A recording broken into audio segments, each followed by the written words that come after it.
You were talking about there are no true Native Americans. When I said there are no true today, Okay. 100% Native Americans. Okay, the U.S. government, when they decided who was a native and who wasn't a native, okay, they went by blood.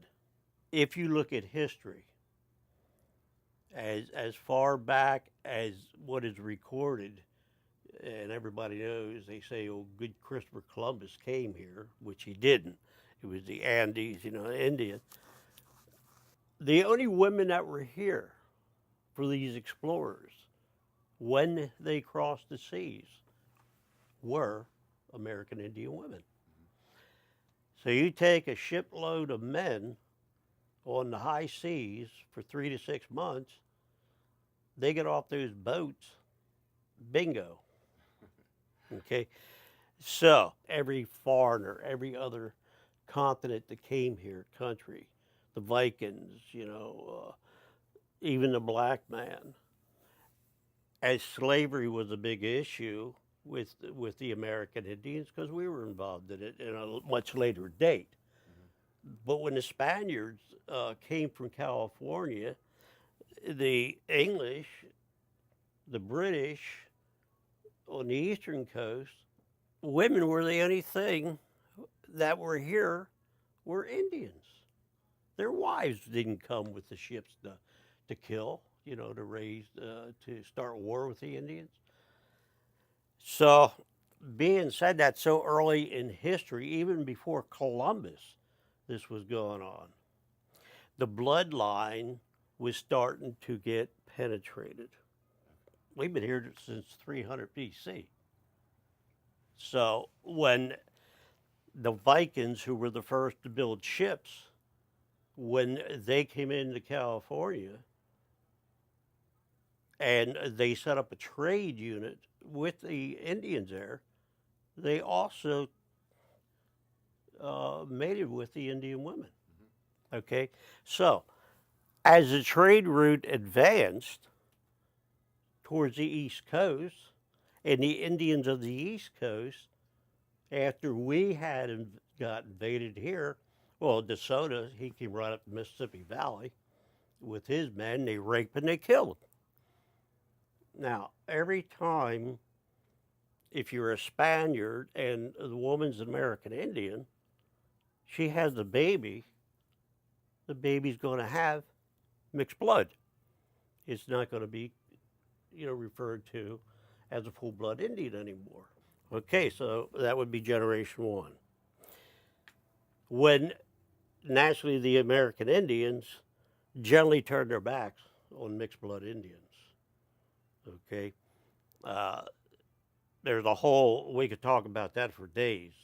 I mean, the sadness that's involved with being a mixed blood, because you have to learn to live in two worlds. Okay, and as history advanced, it just got worse.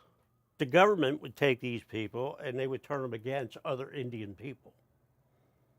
So it doesn't take a rocket scientist to realize the interbreeding that was happening as these men in the plains, in the plateaus, in the Mississippi Valley, in the woodland, as they were massacring the Indians, which they killed more American Indians than Hitler did Jews. That's sad. But how many did they impregnate that had children of half-breed heritage? Okay. Eventually, as time went on and Christianity came into play, okay, the American Indian people, by that time, were put on reservations in a controlled environment. The raping never stopped. They were treated like pigs in a corral. Soldiers, they still practice what they've always did. So with the bloodline being constantly broken, in generations. In this generation, it is almost impossible for any American Indian to say that he is a 100% true-blooded American Indian. Okay? We had a gentleman living back here, right here in Lancaster for 3 years. Ronnie Cutler, that was his Indian name. He's Lakota. Okay? He got that name from his father that fought against Custer. Now, he is probably the closest to what you could say is a full blood. And the only reason I say this is because he lived on Pine Ridge, very, very deep into the wilderness with his family. Okay. They had no running water. I mean, like on the res, they have no running water either. But he literally had no toilet, no nothing. They lived very prehistoric until he was 16 or so years old when his family introduced him to the rest of the reservation. The government planned this. They want to take the reservations away. I mean, they put the Indians on this wasted land for what? Because they thought it was wasted land. But it turned out to be not invaluable land. Today they're finding gold. They're finding raw materials that we need, oil, gas, and now the government wants these lands. So how do you take something when it's been written by Congress, it's been stamped and sealed, this land is your land? How do you take that land from those people? Buy the breed out. If the government raised the blood quotum, okay, if they say that you have to have 50% or more Indian blood, what do you think is going to happen? Yeah. You go into reservations today, you can see the difference in the people. You can see the red hair, the blonde hair, Indians have what we call blue-black hair, and they're normal for the Southwest, okay? But the interbreeding process will wind up being the downfall to the American Indian people. You're very knowledgeable about this subject. Where did you get all this knowledge? Are there books you can recommend? I've been doing this for over 30 years. Okay. I'm one of the chiefs of the Métis Nation. Okay. I'm the chief of the Métis Nation of the United States. One thing that we're trying to do now, Métis means mixed blood. So I am a result of exactly what I was talking about. Okay. My ancestry goes to the Shawnee people and the Delaware, which are all Algonquians, and we're all related. Actually, all Indians are related. I mean, we're all one people. And that's the next biggest thing that our government is working on now, is if they can influence people to be against another race, they'll do it. The black race. Look what they've done. We had riots, murders, KKK. Where's the Indians been all this time? We've been stuck in a closet, stuck away, just hoping that the cigarettes, the alcohol that the government gives us on the reservations would just wipe us off. But it didn't happen. Instead, we became educated. A lot of us left the reservations. Now, I myself was not born on a reservation. I was born in a place called Sunnyside. And if you know the history of Sunnyside in Lancaster County, That's where they stuck the Indians back in the day. And railroad cars, that's a nice way to live, huh? Yeah. Yeah. Tell me more about the tribe. Which tribe? The Métis tribe. The Métis? Yeah. Okay, so all these mixed blood Indians that I talked about earlier, whatever happened to them? Well, most of them got killed. A lot of them went to jail. A lot of your cowboy bad guys, as TV would portray, were mixed blood Indians. They had Indian blood. They were renegades. They had no life. They were trying to live two worlds, and you can't do that.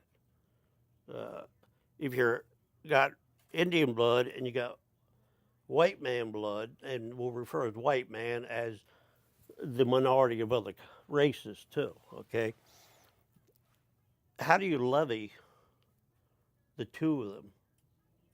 Because on this hand, you're always going to be drawn to Mother Earth, okay? Things will happen throughout your lifetime that will create a conflict with the things that didn't happen with the blood of this hand. I don't know if that makes sense to you, but what I'm saying is most American Indian people have a true grounding with Mother Earth, okay? We seem content with not destroying everything that's around us, okay? We believe that everything has a spirit, everything has life, even a rock, okay? We worship what the other societies don't understand, the Almighty. Well, you can't take a picture of the Almighty. So most people thought that superstitious were weird people. Things you hear all types of stories about the floating heads and a lot of the other things that you probably grew up as a kid and heard. Well, throughout history, the Métis people, we couldn't go back to our own people because they didn't want us. So we're thrown into the society of which the region we're born in. We just never fit in. Okay, so majority of us became alcoholics. I was an alcoholic. I've been sober for 20-some years. Because you're just lost. I mean, you can't fit in. I never needed a group of people, okay? I was perfectly happy alone. I loved going in the outdoors, just sitting by a tree and enjoying the nature. You know, you can hear a blade of grass grow. And sitting against a tree, if you allow yourself to become in tone, the tree will feel as though it's hugging you. And you'll feel the life. Little squirrels come down to you. Birds will start to land close to you. The American Indian people were just farmers, okay? We believed in the Almighty, and He made life. We didn't need a picture. And that's how Christianity took over. Because they had a picture, they convinced the Indians this was their God, their God was stronger. But we're not going to get in the religious concept of it, because that's chaos. That's a long conversation. So here you have people of mixed blood ancestry. Well, you got a problem because after they managed to herd us all up and put us on reservations, if you mentioned that you were an Indian, you'd be killed. There was still a bounty in Pennsylvania on adults and children's hair until the 40s. $5 for a scalp of a kid. Really? Yeah. So your grandparents, your parents, their parents buried their native ancestry. They took the names that the government told them to take, like Carlisle Indian School. You were never allowed to speak your Indian heritage. You were not allowed to speak the Native American language.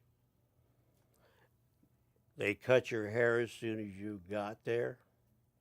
You know, hair to an American Indian, and you'll see today a lot of Indians are cutting their hair. Hair gave them a sense of their manhood, their respect. Okay. Nez Perce male Indians would have hair down past their butts. Yeah. Now, during wartime, that could be a bad thing. You know, a guy rides by with all the hair, you just grab it, yank it, pull him down. So they cut their hair. They just cut all the hair off during war. They didn't wear all that stuff. And then you get the Eastern, what they call the regalia of the West and of the East. That's from TV. Okay. You know, a lot of that stuff is just publicity to make money. So you still got all these half-breeds that are caught up in all this. And most of them were like my grandparents, okay? They had Indian blood, but were not allowed to practice the religion, were not allowed to speak. So a lot of it went undercover. Okay, I know my grandfather wound up moving to Wellsboro. They called that God's country. And a group of them all moved up there so they could be out of the focus of what they're doing, you know, more or less. Lancaster got too nosy, too many people. So we used to go to Fishing Creek down here, and they'd put a big parachute up, and we'd have cut these wooden poles with different faces on them, and we'd place them around a circle. And my relatives, they'd come, and we would dance in a circle and beat on, you know, little drums and stuff, and that was normal to us. Swimming, there used to be a pond down there, or a larger scale watering hole. That was all normal. So my sisters and I, we just figured all families did that. So when you go away for the first time with another family, they don't do the things that you do, you know. So we didn't have a whole lot of friends, you know. So you become more by yourself, and you don't depend on other people, which is probably the best gift that I ever received. But now you're part of a big group. So what made you... Okay, I am not... We don't look at... Okay, because the word chief, because of all the Métis people, it doesn't mean I'm really in charge of anything. Okay? It is that we're all working together as one now. Instead of fighting each other and going nowhere, the Métis people decided to be unified. Okay, so the United States, after they incarcerated all the other Indians, the full-bloods as they thought, on reservations, well, they had us to deal with. So in order to do that, Canada recognized them up there. Now, they recognized them as mixed-blood Indians, but they still recognized them. United States just flat didn't want anything to do with us. So we fell under what's called the Jay Treaty, okay? The Métis people of Canada kept striving for their sovereignty. for years and years and years, the government kept doing the same thing the U.S. government did.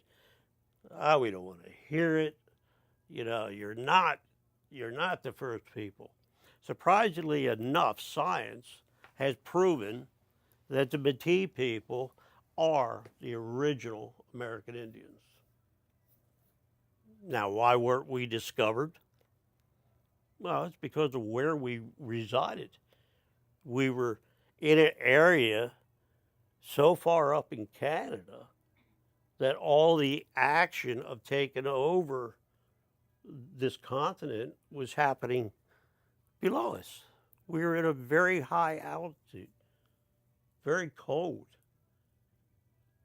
So a lot of the battles and stuff, the French and the Indians and, you know, the Canadian government, all happened in the lower valleys. So we actually went undetected. We migrated from Siberia. So after everything was divided up and Canada became Canada, New York and the United States, you know, they started putting all these boundaries. See, we never had boundaries. You can't own what's not yours, just like the air. You know, how can you pay for what's free? The Creator gave it to us. If we don't abuse it, He'll keep supplying it. But unfortunately, the earth is being massacred, and people are too blind to see what's happening. So that's where the Métis people of the United States, that is where we are trying to make a statement, an awareness that a lot of people have no idea that they have Indian ancestry, that they're not part of what they think they are. You said you've done some beyond genealogy, right? Oh, DNA. Yeah. So how did that work? What made you want to do that, and what were the results? What happened to me is what a lot of people would say impossible. Okay. I wasn't following my native roots. I had no idea. I mean, I knew we were different. I already knew about the Three Sisters, the tobacco, you know, and not to smoke tobacco. You give tobacco after you hurt or kill something, okay, to say thank you to the Creator and allow safe passage for this animal that you just destroyed to continue in life, okay? But I chose, you know, I did 6.5 years in the military, came out, disabled vet, nobody wanted to hire me. So I started drinking. And lucky enough, my wife always stood beside me. And she kept encouraging me to keep going and going and going. So she put up, you know, as you try to make it in this world, if you don't fit in, you ain't gonna make it. I mean, if you're different, people ain't gonna want nothing to do with you, okay? And the funny thing about it is they say, we ain't want nothing to do with you. Who's the ignorant one? Okay? It's not the one that nobody wants to deal with. It's the people that think they're better. Well, American Indians were all brothers. And that's where, if you remember a while back, I said about the government using races against races. You know that because of the Métis people, we have proven that I don't care if you're black, I don't care if you're white, I don't care if you're yellow, and I don't care if you're red. We are all related. We are all brothers and sisters. Now, why can't our government just understand that? and we wouldn't have the problems that we're having with races.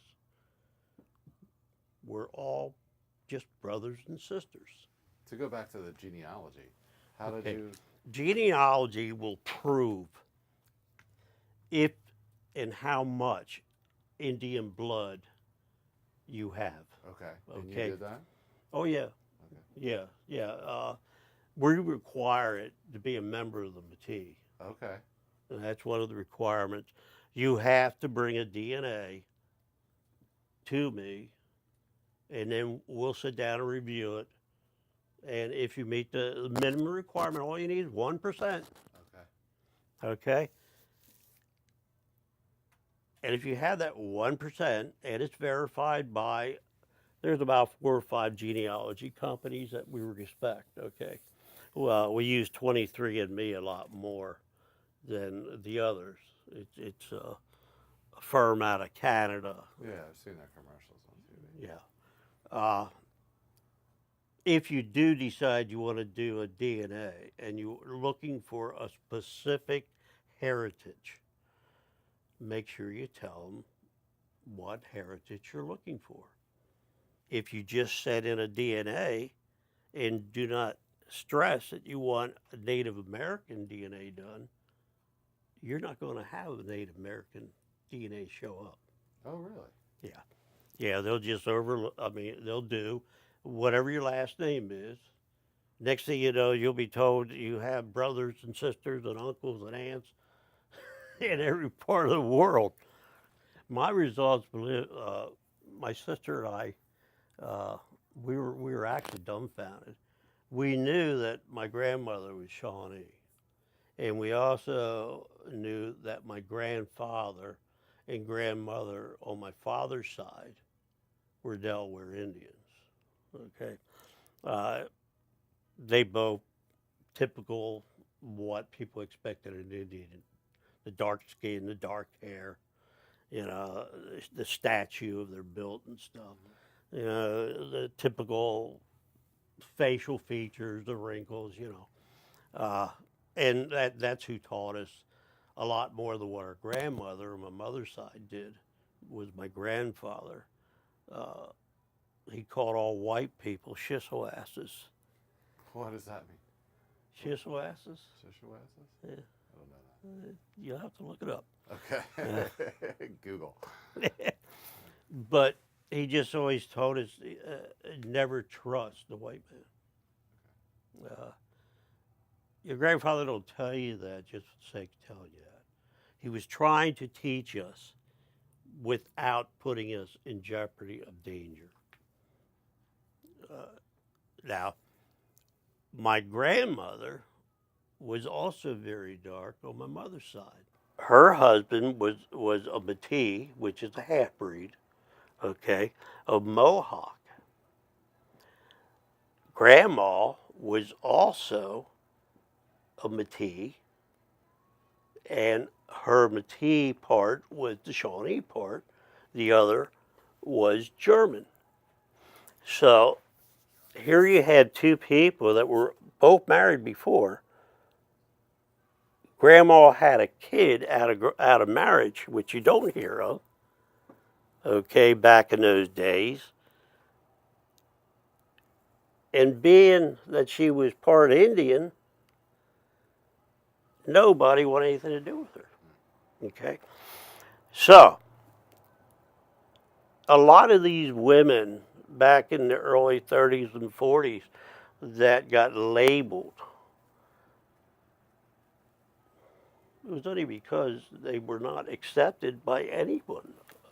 Their own families didn't want anything to do with them. So they had to resort to that lifestyle. You said you and your sister were surprised by some of the results. At the amount of Indian blood we came out with. Okay. Yes. Yes, it was a lot more than what we ever anticipated. Yeah.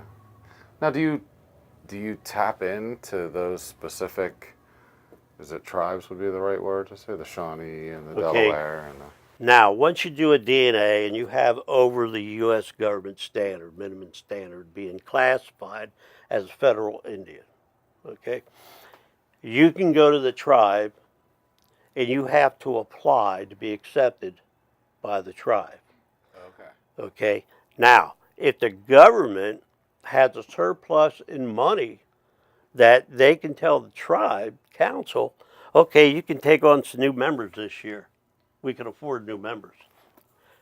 But if the government says, no, no, no, no new members, your rolls are closed, then even if these people are your distant relatives, are the people that you originate from, Wow. tough.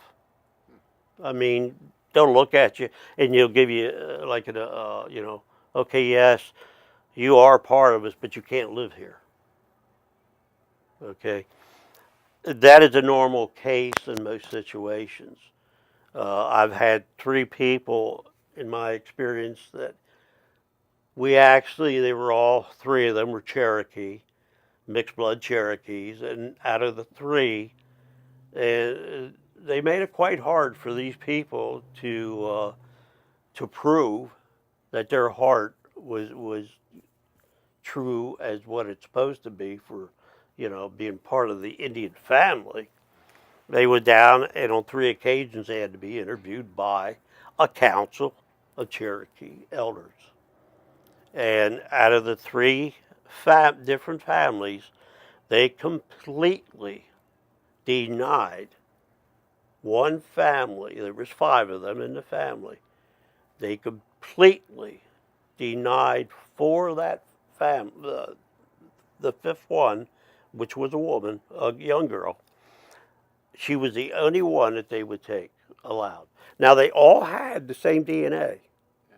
They're all from the same family. But what has happened, it became a political game. I wonder how many people are denied like that.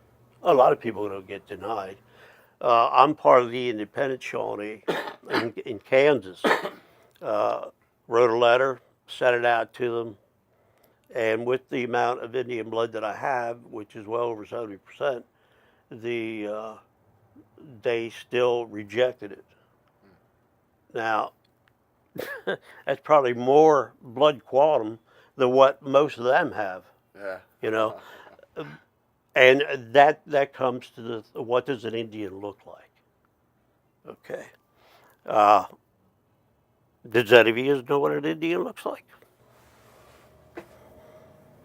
If there was one thing that you would want people like myself outside of what you're doing, if there was one thing you would want them to know about the Métis and you and your history, what would it be? Well, I don't want it to appear that I'm anti-government. Okay. The American Indians in the United States have been put, neglected, kicked to the dark sides of every issue. Okay, the government don't want to deal with us. We're not going to go away. We believe that this is our generation, the 7th generation. We're in the 7th generation. And we believe that during this generation period, we shall get Mother Earth back. Now, does that mean war? Does that mean doing what we are absolutely against doing, which the earth is saturated in blood? We don't need more blood spilt. No. It's by being your own enemy. Okay? If you and I had a beef, okay, I would study you. I would try to start thinking like you. Okay? And once I feel that I understand how you operate or how you function, I'll use that all to my advantage. I'll become you to destroy you. A lot of people say, okay, if the Indians get back Mother Earth, what are you going to do with it? you know, the sad part of it is if the Indians decide to have Washington, D.C., and have an Indian president of the United States, it's too late. It's too many damn people. You can't knock all these homes down. You can't unplug all the dams. People would start dying at such a rate. Disease would just explode. Then there'd be no people. So, what are we fighting for? We just want to be accepted. We just want to be accepted. You know? We don't want to be incarcerated. We don't want to be called savages. That's all movie bull. We just want to be accepted. Do you have a mentor or someone you aspire to or someone you look up to? No. No. Not in this lifetime. Okay. Would you mind taking us through your journey of how you started to walk the path? Okay, I knew that was going to come. All right. Walking the path. Yeah, we call our life, okay, when you're born, your life has already been pretty much decided.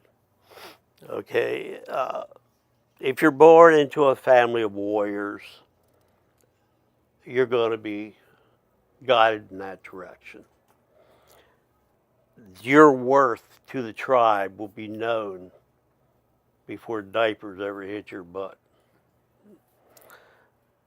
And I guess when I was born, I was caught on the wrong road. And I walked the wrong road until I was 40-some years old. After I've already served in the military, after my father died, after I tried to kill myself through drinking, it all reality lit up. And how that happened is I was already starting this type of a business. I had 2 other businesses also. And my wife wanted to go to New Mexico. So we did it. We went out to New Mexico. Went to the Gathering of the Nations. That's going on at the same time the balloon festival's going on. Well, we go in and there's hundreds of thousands of people clamming into this. I mean, grand entry is just starting and the drums are starting to roll. And we went all the way up to the top of where the balcony is. So my wife wanted to take a video camera, you know, and video grand entry. I wasn't too intrigued about this, you know. Had a kind of a hangover and really didn't want to listen to all that bang, bang, bang. So I said, okay, you go down there and you do it. And I'm just kind of standing there, you know. When somebody stares at you, you can feel it. You sense it. I was standing there and I just had that in the side of my neck. Somebody was just staring at me. So I turned and looked. He was a big son of a gun of an Indian. Damn, you know, just turned and ignored him. He kept on staring. Well, you know, alcohol makes you think. Don't mess with me, man. So, after a while, got my guts up, walked up to him. He had all these anti-white slogans all over him. And he had a knife tucked here in his belt. I looked up at him and I said, take that knife out of your belt and stick it right here in my stomach. And I said, then I'm going to stick it in your stomach. And I said, our blood together is going to drop and hit the ground. Mother Earth, she's not going to give one iota of who the hell we are. And I turned and walked away. everybody started opening up, and next thing I know, I'm being surrounded by Indians, male Indians. Oh shit. So my wife, she caught all the commotion, and she comes up and she goes, Denny, what's going on? I don't know where I got that, my blood, your blood going on. I mean, I was not in tone to who I was yet. It just like, so I'm standing there and I slid my backpack off and I said, I guess I'm in for a good old fashioned Indian ass kicking.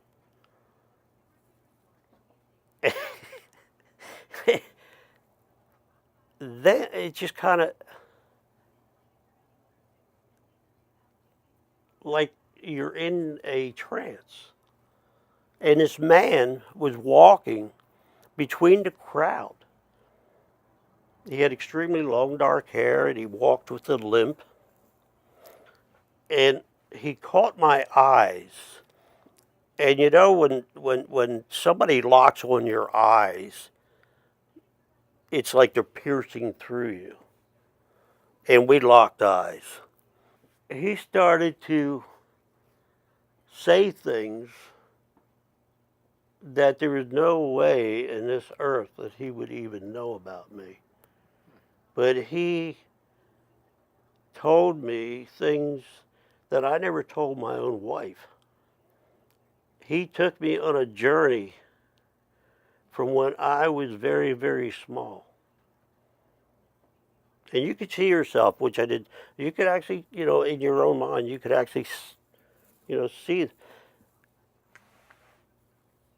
And he told me, he said,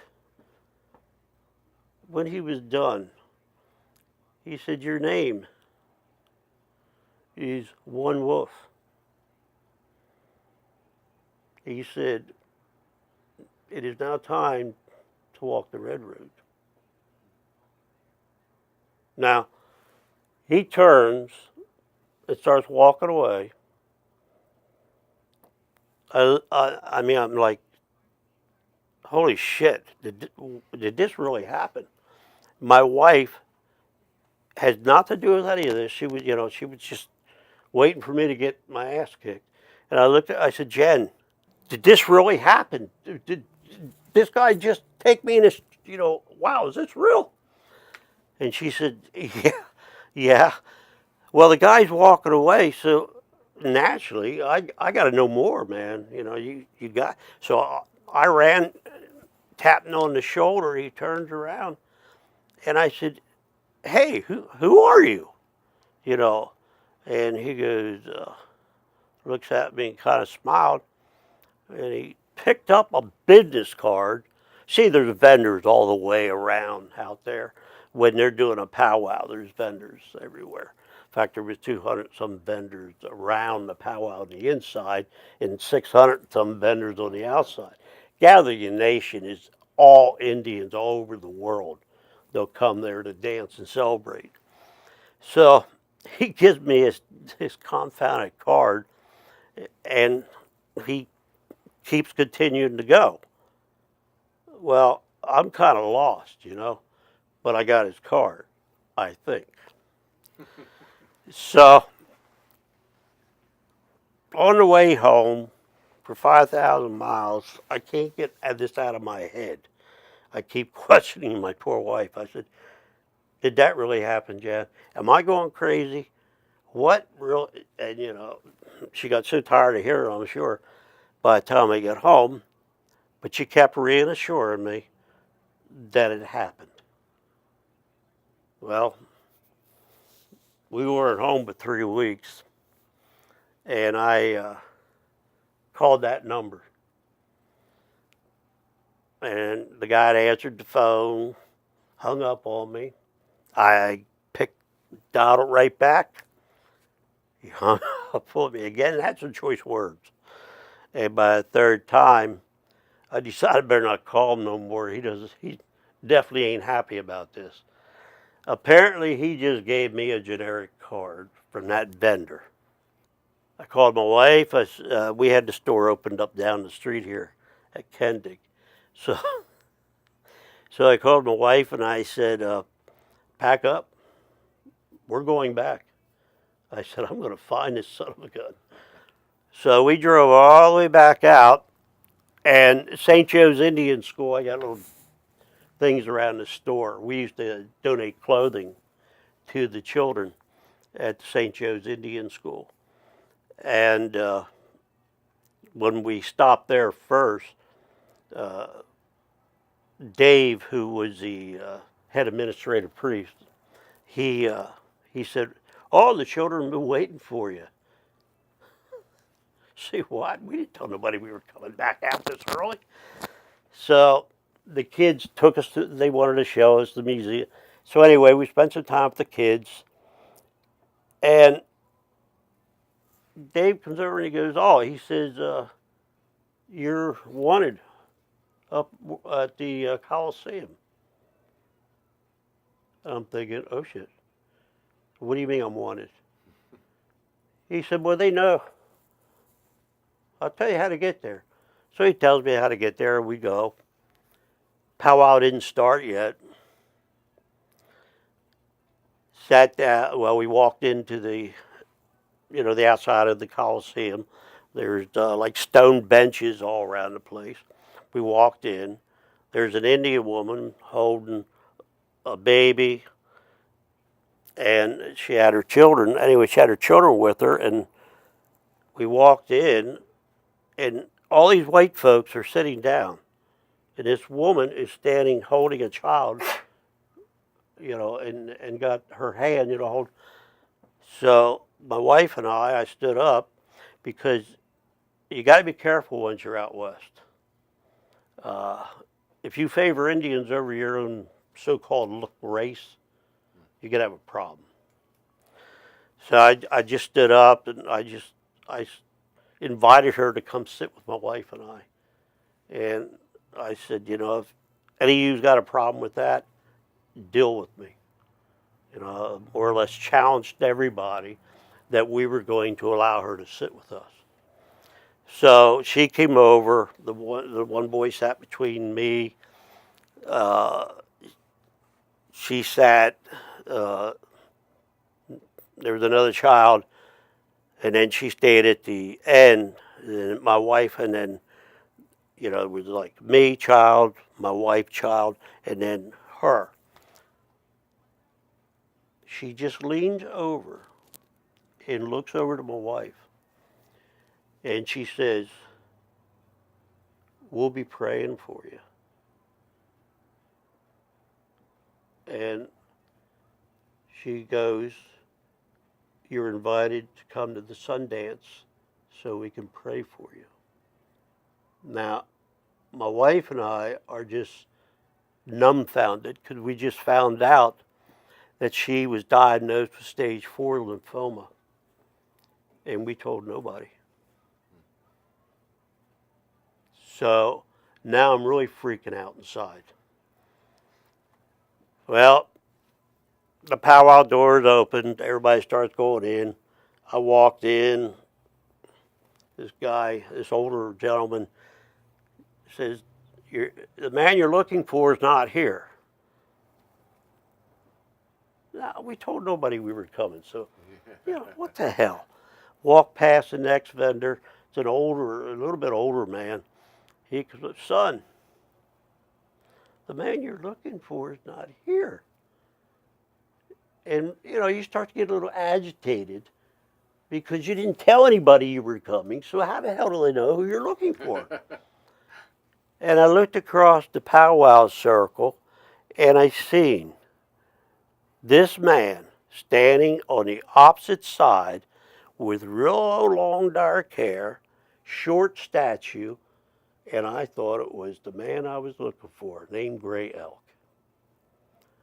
And I raced across the floor, which you never do. You never run through a circle. But I did it. Man, right disrespectful. Just touched him on the back. He turns and he looks at me and he says, "The man you're looking for is not here. But perhaps I have some answers in my books." So here, he's an author, a Lakota spiritual, like, oh, we have different books. I don't have many books now because I'm planning on going out of business. But a lot of times, American Indians today will write about their culture, like Sun Bear. Sun Bear, he does a very good book on the medicine wheel. Well, this is Dr. Moore, and Dr. Moore wrote 4 books. And one of the books is Halley's Comet. The other one is Red and White, and he has 2 other books. Anyway, he wants to give me these books. Well, I don't take books for, I don't take stuff for free. I just never did it. If I can't give you something back, I can't take something. So anyway, he wants me to take these books, and his daughter's there, and he's got a whole stack of damn books they want to give me, and oh, I'm just like, I don't want your books. I just want. And he said, Gray Elk,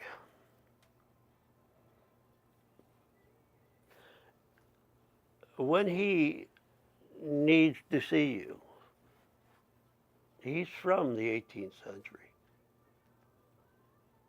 Yeah, that's exactly about what I did. I just. So in other words, I guess I talked to a ghost. Okay. And then I was on a mission. I mean, I by this time knew what the Red Road was. I knew that I was directly related to the American Indians, not as related as DNA told me at that time, but when we got back from that, I had a heart attack and wound up in hospital in rehab, and I dreamt I was running with buffalo. Now I'm not Lakota, so the dream really was out of place for an eastern woodland. But I was running with these buffalo, and I think it was Gray Elk's way of telling me, that the message that he gave me, the gift, the bison is the lifeline of American Indian. And if you're running with the buffalo, it's one of the greatest gifts you can get. Wakatonka. So when I put all this stuff together and realized that this is what I'm to do. It's not about money. It's not about prestige. It's not about a title. I mean, I really don't give a shit that I'm a chief, to be honest with you. It's just a word, It's helping. I've helped a lot of people. I've showed a lot of people how to find a red road. We have weeded out, and we're going to continue weeding out what we refer to as wannabes. Wannabes are people that will claim they have Indian blood. They'll wind up getting grants and stuff to support their cause. That's stealing money from the government that was intended for the American Indians. We've got to put a stop to this. If you're an American Indian, be proud of the fact you're American Indian. Come get registered. And maybe, hopefully, the white man stole our religions. They've stole the way we dressed. They stole our identity. But yet, we are worse than third-class citizens. We're incarcerated on reservations. We're looked down upon worse than another race that we always read about in the papers. Why? We're just farmers. We're just from the Creator. We were put here to care for Mother Earth.